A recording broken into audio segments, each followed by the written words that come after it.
Episode 99। रात का सन्नाटा पूरे महलनुमा हवेली में छाया हुआ था। बाहर हवा तेज चल रही थी और खिड़कियों के शीशे लगातार खड़क रहे थे। ऐसा लगता था मानो आसमान भी आज की रात किसी रहस्य का गवाह बनने को बेचैन हो। आरव अपने कमरे की बालकनी पर खड़ा था। उसके चेहरे पर ठंडी हवा बार बार आकर लग रही थी, मगर उसकी आंखें दूर आसमान पर टिकी थी। इतने तूफान के बीच भी उसकी आंखों में एक अजीब सी शांति थी। भीतर से वो कुछ बड़ा फैसला लेने वाला था। नीचे हॉल में नंदिनी बेचैन टहल रही थी। उसके कदमों में घबराहट साफ झलक रही थी। उसने कई बार घड़ी देखी और हर बार उसके चेहरे की चिंता और गहरी होती चली गई। आरव कहाँ है? इतनी देर हो गई है, वो आ क्यों नहीं रहा नीचे? नंदिनी ने खुद से बुदबुदाते हुए कहा। उसी वक्त सीढ़ियों पर आरव के कदमों की आहट सुनाई दी। नंदिनी ने जैसे राहत की सांस ली, मगर उसकी बेचैनी अभी पूरी तरह खत्म नहीं हुई थी। आरव धीरे धीरे सीढ़ियां उतरते हुए हॉल में आया। उसकी आंखों में गहराई थी और चेहरे पर दृढ़ता। नंदिनी ने उसकी तरफ देखा और तुरंत बोल पड़ी। तुम इतनी देर से अकेले क्यों बैठे रहे? मुझे डरा दिया तुमने।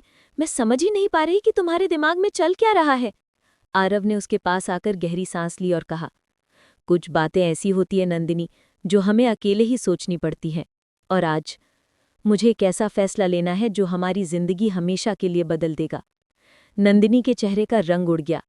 उसके दिल की धड़कनें तेज हो गईं। फैसला? कैसा फैसला आरव? उसने कांपते स्वर में पूछा। आरव ने एक पल उसकी आंखों में देखा और फिर गंभीर स्वर में बोला, मैं अब और छुपकर नहीं जी सकता। मैंने आज तय कर लिया है कि कल सुबह तक सबके सामने सच्चाई रख दूंगा। नंदिनी जैसे पत्थर बन गई। क्या तुम सच कह दोगे? लेकिन आरव, ऐसा किया तो सब कुछ बिखर जाएगा। तुम्हें पता भी है इसके बाद क्या होगा? आरव ने उसके बाद बीच में काटते हुए दृढ़ता से कहा, हाँ मुझे पता है, लेकिन झूठ के सहारे कितने दिन जी सकते हैं हम? हर पल डर, हर पल ये सोच कि अगर सच सामने आ गया तो। नंदिनी, मैं अब और भागना नहीं चाहता।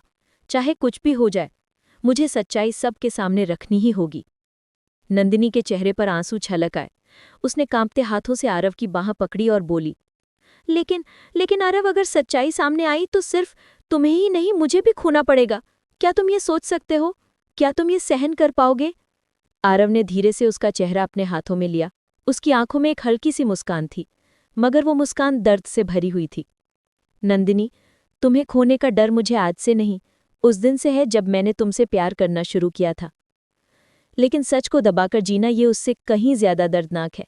हम दोनों एक दूसरे के लिए जो महसूस करते हैं वो सच है, और मुझे लगता है कि अब वक्त आ गया है कि दुनिया भी इसे जान ले। नंदिनी ने सिर झुका लिया। उसके दिल में तूफान मचा हुआ था। वो जानती थी कि आरव सही कह रहा है, मगर वो ये भी जानती थी कि इस सच का अंजाम कितना खतरनाक हो सकता है। कुछ पल का सन्नाटा दोनों के बीच फैल गया। बाहर हवा और तेज चलने लगी थी। अचानक दरवाजे पर जोर से दस्तक हुई। नंदिनी चौंक गई और डर से आरव की तरफ देखने लगी। इतनी रात को ये कौन हो सकता है? आरव धीरे धीरे दरवाजे की ओर बढ़ा। दस्तक और तेज हो चुकी थी। उसने दरवाजा खोला तो सामने एक आदमी खड़ा था, भीगा हुआ, थका हुआ और आंखों में घबराहट भरी हुई। अरब साहब, आपको तुरंत मेरे साथ चलना होगा। मामला बहुत गंभीर है, उसने हाफते हुए कहा। कौन सा मामला? आदमी ने चारों तरफ देखा, फिर धीमे स्वर में बोला, वो राज जिसके बारे में आप सोच रहे हैं, अब छुपा नहीं रहेगा। किसी ने उसे बाहर फैला दिया है। आरव और नंदिनी दोनों के पैरों तले जमीन खिसक गई। नंदिनी ने घबराकर कहा, क्या मतलब? कौन? किसने? आदमी ने कांपती आवाज में कहा, मैं नहीं जानता कौन, लेकिन आज रात शहर के सबसे बड़े अखबार के दफ्तर में एक खबर पहुंचा दी गई है। कल सुबह तक पूरा शहर सच्चाई जान जाएगा। आरव के चेहरे पर अजीब सी कठोरता आ गई। तो फिर खेल अब शुरू हो चुका है, उसने धीमे स्वर में कहा। नंदिनी ने उसकी तरफ भयभीत नजरों से देखा। आरव, अब हम क्या करेंगे? आरव ने उसकी ओर देखा और उसकी आंखों में दृढ़ता झलक रही थी।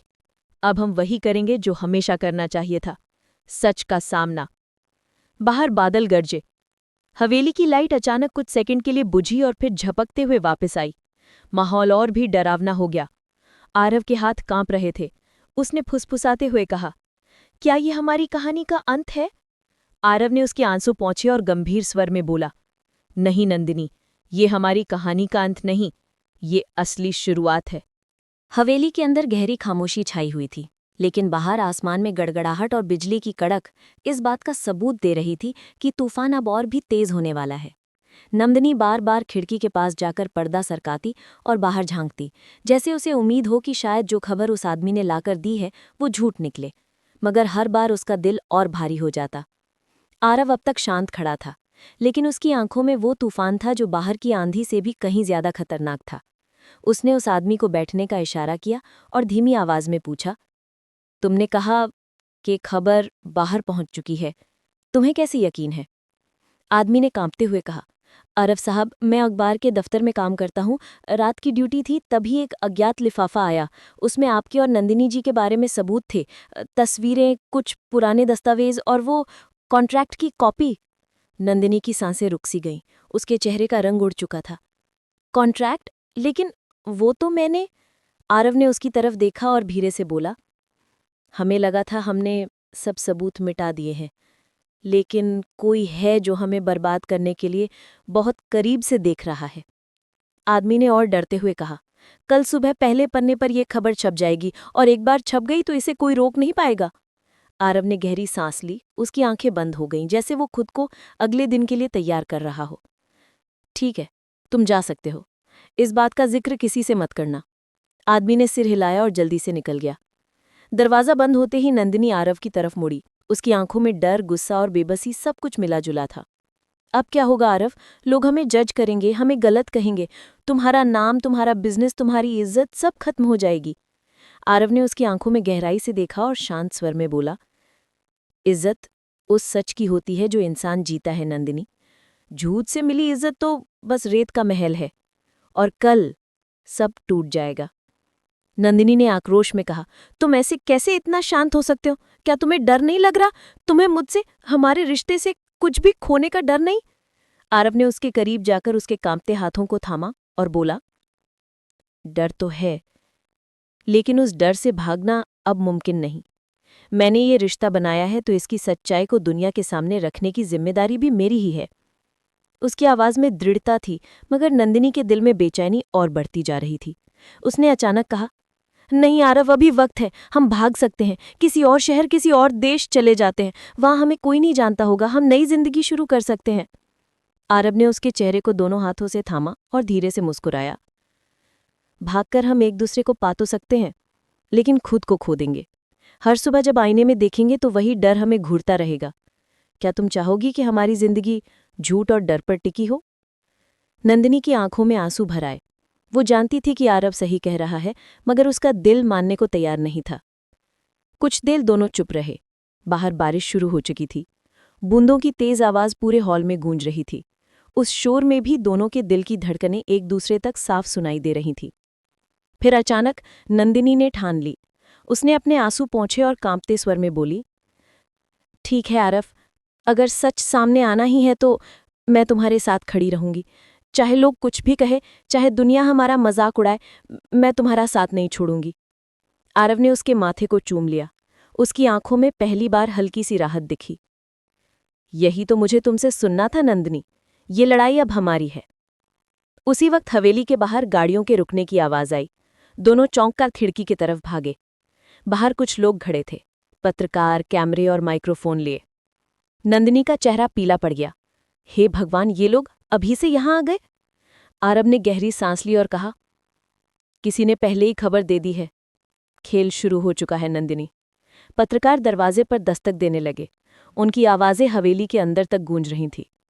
आरव सर, ये सच है कि आपने अपनी कंपनी और परिवार से ये राज छुपाया है? नंदिनी जी, आप दोनों के बीच असल रिश्ता क्या है? क्या कल सुबह अखबार में छपने वाली खबर सही है? नंदिनी कांप गई। उसने आरव का हाथ कसकर पकड़ लिया। अब क्या करेंगे? आरव ने उसकी ओर देखा और आंखों में वही दृढ़ता लेकर बोला, अब हम भागेंगे नहीं, दरवाजा खोलेंगे और सच का सामना करेंगे। नंदिनी ने सिर हिलाया, लेकिन उसके कदम भारी थे। आरव दरवाजे की ओर बढ़ते हुए बोला, अगर दुनिया हमें जज करना चाहती है तो करे, लेकिन कम से कम अब हम खुद से झूठ नहीं बोलेंगे। दरवाजे की कुंडी खुली और कैमरों की फ्लैश अंदर गिरी। पत्रकारों का शोर पूरे हॉल में गूंज उठा। नंदिनी ने आंखें बंद कर ली और आरव के पीछे खड़ी हो गई।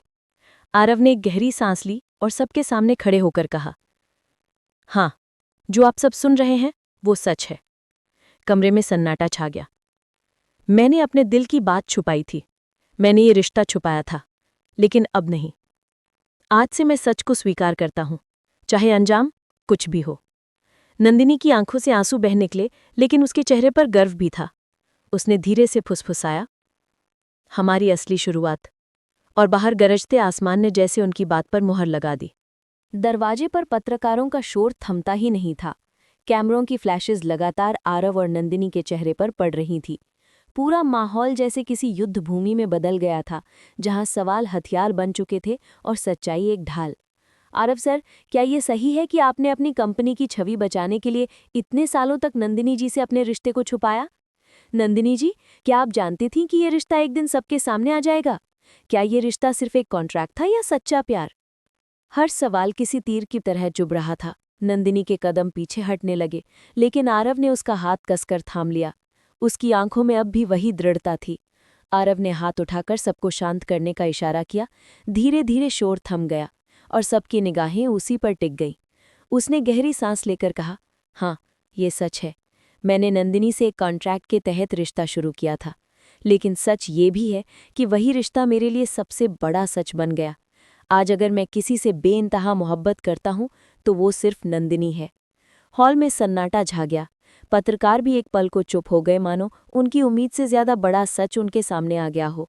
नंदिनी की आंखें नम हो गई। वो सोच भी नहीं सकती थी कि आरव इतनी भीड़ के सामने इतने साफ शब्दों में उसका नाम लेगा। मगर अगला सवाल तुरंत आया, तो क्या आप ये मानते हैं कि आपने अपने परिवार, अपने बिजनेस और अपने चाहने वालों से झूठ बोला? आरव ने बिना झिझक उत्तर दिया, हाँ, मैंने झूठ बोला और ये मेरी सबसे बड़ी गलती थी। लेकिन अब और नहीं। आज से मैं ना झूठ बोलूंगा, ना छुपाऊंगा। जो सच है वही कहूंगा, चाहे मुझे सब कुछ क्यों ना खोना पड़े। भीड़ में हलचल बढ़ गई। कुछ पत्रकारों ने इसे बड़ी खबर कहकर लाइव रिपोर्टिंग शुरू कर दी।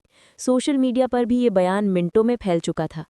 नंदिनी ने धीरे से आरव का हाथ दबाया और फुसफुसाई, तुमने कर दिखाया आरव, लेकिन अब सब हमें तोड़ने की कोशिश करेंगे। आरव ने उसकी ओर देखा और धीमे स्वर में कहा, तोड़ना आसान है नंदिनी, पर हमारा रिश्ता उस कांच का नहीं जो आसानी से टूट जाए। ये पत्थर की तरह मजबूत है। इतना कहते ही हवेली के अंदर से कदमों की आहट आई। सीढ़ियों पर खड़ी एक शख्सियत सबको और भी सन्न कर गई। वो थी आरव की माँ, सावित्री देवी। उनके चेहरे पर गुस्सा और दर्द दोनों झलक रहे थे।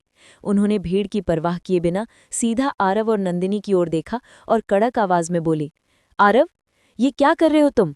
हमारे खानदान की इज्जत यूं सबके सामने मिट्टी में मिलाकर क्या साबित करना चाहते हो? हॉल में एक पल को सन्नाटा छा गया। कैमरों की फ्लैश और तेज हो गई।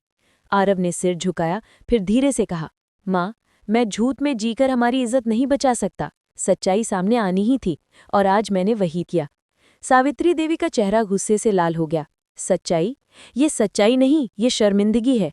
तुमने एक औरत के लिए अपना नाम, अपना वजूद, अपनी पूरी पीढ़ी की इज्जत दांव पर लगा दी। नंदिनी की आंखों में आंसू आ गए। वो चाहकर भी कुछ नहीं कह पाई। आरव ने माँ की तरफ देखा और दृढ़ स्वर में बोला, नहीं माँ, मैं इज्जत दांव पर नहीं लगाई, मैंने उसे सच्चाई से मजबूत किया है। मैं मानता हूं कि ये रिश्ता कॉन्ट्रैक्ट से शुरू हुआ था, लेकिन अब ये सिर्फ और सिर्फ प्यार है और मैं इसे दुनिया के सामने स्वीकार करता हूं। हॉल में हलचल बढ़ गई। कुछ पत्रकारों ने तुरंत माँ और बेटे के बीच के टकराव को लाइव करना शुरू कर दिया। सोशल मीडिया पर भी ये बयान मिनटों में फैल चुका था। सावित्री देवी गुस्से से कांपते हुए बोले, अगर तुमने ये कदम उठाया है तो याद रखो, तुम्हें अपना परिवार खोना पड़ेगा। ये सुनते ही नंदिनी काम गई। उसने आरव का हाथ पकड़कर कहा, नहीं आरव, तुम अपने परिवार से अलग मत हो, ये सब मेरे लिए मत गंवाओ। लेकिन आरव ने उसकी आंखों में देखकर कहा, परिवार वो होता है जो सच को स्वीकार करे। अगर मेरा सच उन्हें मंजूर नहीं तो शायद मैं उनका कभी हिस्सा था ही नहीं। नंदिनी की आंखों से आंसू बह निकले। सावित्री देवी ने पलट कर कहा, तो सुन लो आरव, आज से मेरा बेटा मेरे लिए मर गया और ये औरत जिसने तुम्हें इस रास्ते पर लाया है वो भी मेरे लिए पराई है। उनकी आवाज गूंजते ही हवेली में एक अजीब सा सन्नाटा छा गया। नंदिनी टूटकर जमीन पर बैठ गई। उसके होंठ कांप रहे थे। आरव, ये सब मेरी वजह से हुआ। काश मैं तुम्हारी जिंदगी में कभी ना आई होती। आरव तुरंत उसके पास बैठ गया और उसका चेहरा थाम कर बोला, नंदिनी, ये मत कहो। अगर तुम ना होती तो मेरी जिंदगी अधूरी होती। हाँ, मुश्किलें हैं, लेकिन तुम्हारा साथ है तो मैं सब सह सकता हूँ। पत्रकार लगातार इस पूरे नज़ारे को कैद कर रहे थे। खबर अब पूरे शहर ही नहीं बल्कि देश भर में फैल चुकी थी। बाहर बारिश और तेज हो गई थी, मानो आसमान भी इस टूटते रिश्ते का गवाह बन रहा था। आरव ने धीरे से नंदिनी को उठाया और सबकी ओर देखकर कहा, आप सबको आज का तमाशा मिल गया, लेकिन याद रखिए, ये हमारी जिंदगी है और इसे कैसे जीना है, ये फैसला सिर्फ हमारा होगा। इतना कहकर उसने दरवाज़ा जोर से बंद कर दिया। भीड़ बाहर रह गई, लेकिन भीतर हवेली की दीवारें उस सन्नाटे से भर गईं जो दिलों को तोड़ रहा था। नंदिनी उसके सीने से लगकर रोने लगी। अब हम अकेले हैं आरव, तुम्हारे परिवार ने भी तुम्हें छोड़ दिया, लोग भी हमें नहीं समझेंगे, हम कहाँ जाएंगे? आरव ने उसके आंसू पोंछे और दृढ़ आवाज में कहा, हम कहीं नहीं जाएंगे नंदिनी, हम यहीं रहेंगे और साबित करेंगे कि हमारा रिश्ता किसी ताने बाने से नहीं टूट सकता। ये तूफान हमारी परीक्षा है और हम इसे पार करेंगे। नंदिनी ने उसकी आंखों में देखा, वहां डर नहीं था, सिर्फ हिम्मत थी। उसने धीरे से कहा, तो फिर ये हमारी असली लड़ाई की शुरुआत है। आरव ने उसके माथे पर किस किया और कहा, हाँ नंदिनी, अब से यह हम दोनों की कहानी नहीं बल्कि हमारी जंग है। बाहर बिजली एक बार फिर गरजी, जैसे इस वचन को आसमान ने भी सुन लिया हो। हवेली का दरवाजा बंद हो चुका था, मगर बाहर पत्रकारों की भीड़ लगातार शोर मचा रही थी। कैमरों की रोशनी, माइक की चीखती आवाजें और सोशल मीडिया पर लाइव अपडेट्स सब मिलकर आरव और नंदिनी के लिए एक ऐसा तूफान खड़ा कर चुके थे जिससे बच निकलना अब नामुमकिन था। नंदिनी सोफे पर बैठ गई, उसके चेहरे पर थकान और डर दोनों साफ झलक रहे थे।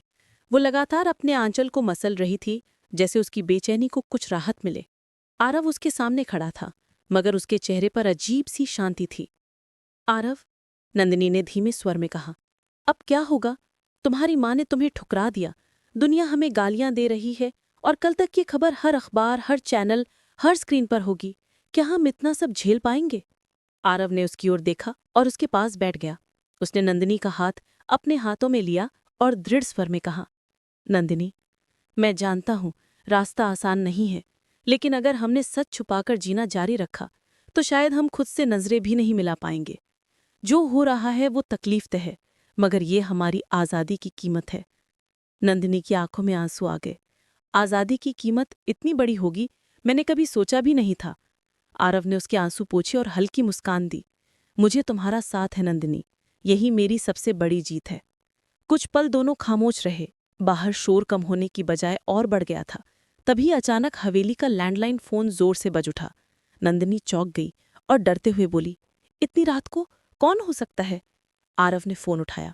दूसरी तरफ एक भारी आवाज थी, मिस्टर आरव, आपने जो किया है उसका असर सिर्फ आपके परिवार पर नहीं पड़ेगा, आपका बिजनेस भी अब खतरे में है। आपके पार्टनर्स, आपके इन्वेस्टर्स सब आपसे किनारा करने लगे हैं। सोच लीजिए, कल सुबह तक आपकी पूरी दुनिया बदल जाएगी। आरव ने गहरी सांस ली। दुनिया बदलने से डर नहीं लगता, डर तो तब लगता है जब इंसान खुद को खो दे, और मैंने सच बोलकर खुद को पा लिया है। उसने फोन काट दिया। नंदिनी ने उसकी ओर देखा। कौन था? आरव ने संक्षेप में कहा, एक बिजनेस पार्टनर, लेकिन अब फर्क नहीं पड़ता। नंदिनी समझ गई कि हालात और बिगड़ने वाले हैं। अगली सुबह सूरज की पहली किरणों के साथ ही खबर पूरे देश में फैल चुकी थी। अखबारों के पहले पन्ने पर बड़े बड़े अक्षरों में छपा था, बिजनेस टाइकून आरव का बड़ा खुलासा, कॉन्ट्रैक्ट से शुरू हुआ रिश्ता प्यार में बदला। हैशटैग्स ट्रेंड कर रहे थे। कोई आरव को झूठा और धोखेबाज कह रहा था, तो कोई उसकी हिम्मत की तारीफ कर रहा था, लेकिन बहुमत उसे बदनाम करने में लगा हुआ था। हवेली के बाहर पत्रकारों की भीड़ अब और बड़ी हो चुकी थी। चैनलों के ओबी वैन खड़े थे और हर कोई सिर्फ एक बयान पाने के लिए आतुर था। अंदर नंदिनी खिड़की से बाहर देख रही थी। उसके चेहरे पर थकान और दर्द साफ झलक रहा था। आरव, देखो, लोग हमें किस तरह से देख रहे हैं, मैं ही सब सहन नहीं कर पा रही हूँ। आरव उसके पीछे खड़ा हुआ और बोला, लोग हमेशा वही देखते हैं जो उन्हें दिखाया जाता है। सच देखने की ताकत बहुत कम लोगों में होती है। हमें उन कुछ लोगों के लिए जीना है, पूरे जमाने के लिए नहीं। नंदिनी ने उसकी ओर देखा। उसकी आंखों में आंसू थे, लेकिन उनमें कहीं ना कहीं भरोसा भी था। उसी वक्त हवेली का गेट खुला और अंदर कोई दाखिल हुआ। ये शख्स कोई और नहीं बल्कि कबीर था, आरव का पुराना दोस्त और बिजनेस पार्टनर। कबीर का चेहरा गुस्से से तमतमा रहा था। आरव, तुमने क्या कर डाला? एक झटके में सब कुछ बर्बाद कर दिया। तुम्हें अंदाजा भी है कि तुम्हारे से एक बयान से हमारी कंपनी के शेयर कितने गिर गए हैं? आरव ने शांत स्वर में कहा, कबीर, मैंने जो किया वो सही किया। कंपनी अगर सच पर खड़ी है तो फिर क्यों डरना चाहिए? कबीर ने व्यंग्य से हंसते हुए कहा, सच? ये बिजनेस है, यहाँ सच से ज्यादा मायने रखता है इमेज, और तुम्हारी इमेज अब बर्बाद हो चुकी है। लोग तुम्हें धोखेबाज, लालची और चालाक कह रहे हैं। कौन करेगा तुम्हारे साथ काम? नंदिनी ने बीच में बोलना चाहा, मगर आरव ने उसका हाथ पकड़कर उसे रोका।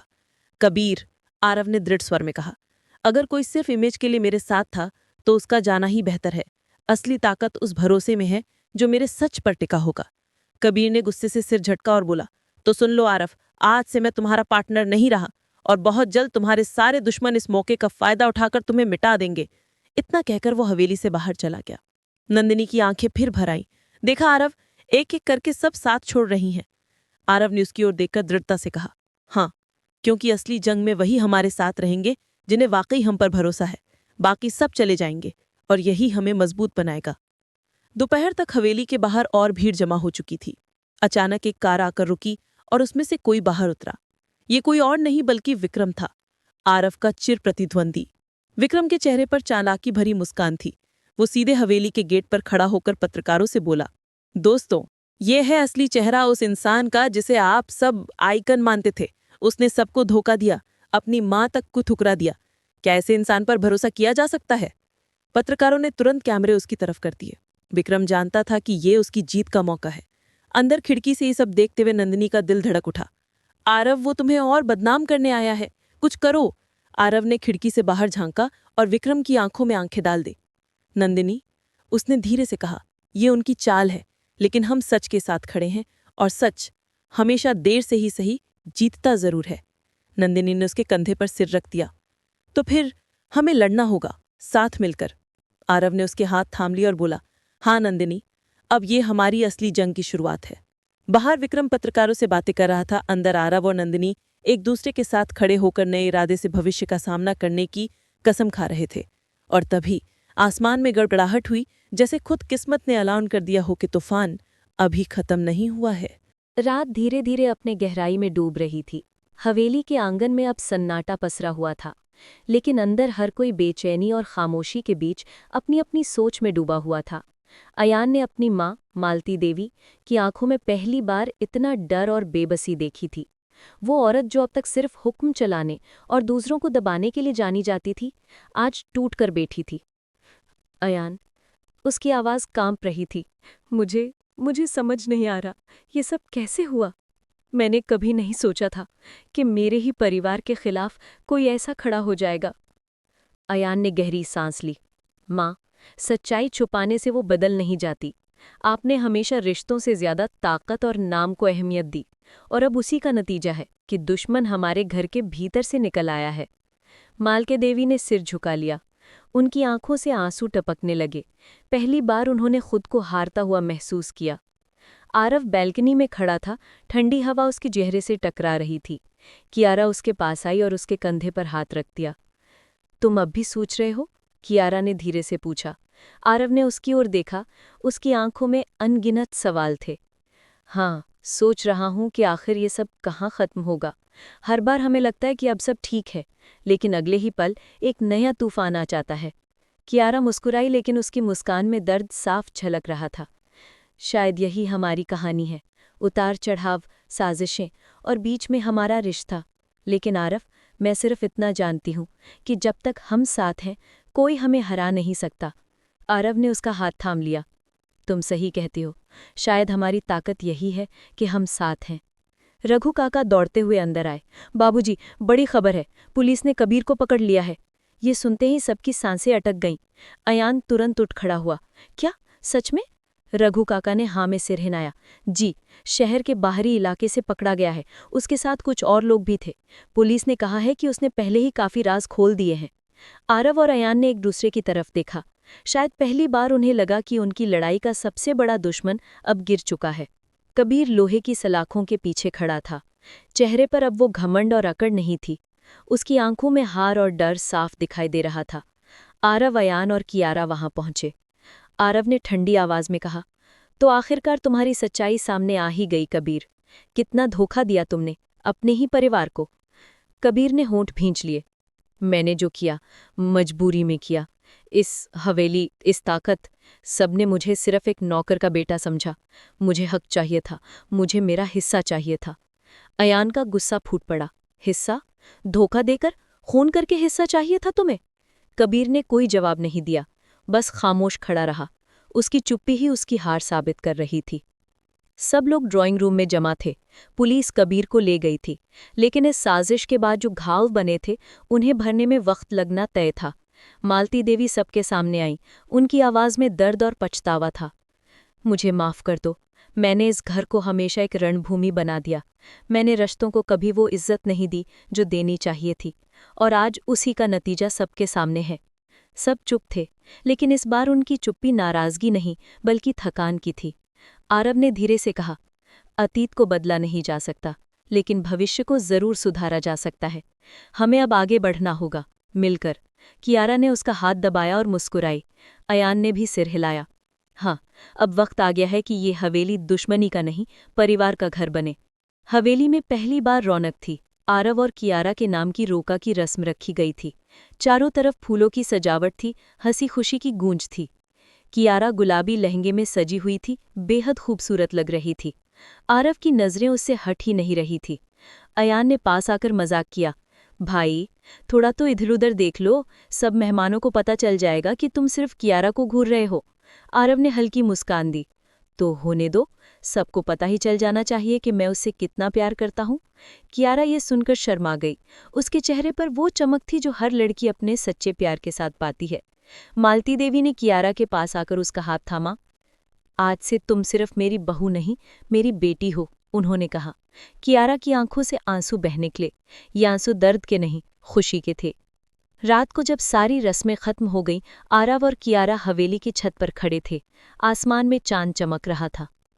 कियारा ने धीरे से कहा, सोचा नहीं था कि हमारी कहानी इतनी दूर तक आएगी। आरव ने मुस्कुराते हुए उसे अपनी बाहों में भर लिया। और ये तो बस शुरुआत है। अब हमारी जिंदगी में सिर्फ प्यार और सुकून होगा। कियारा ने उसकी छाती पर सिर रख दिया। ठंडी हवा बह रही थी और दोनों के दिलों में पहली बार सुकून था। उनकी आंखों में एक नया भविष्य था, जहां ना साजिश होगी, न डर, सिर्फ प्यार।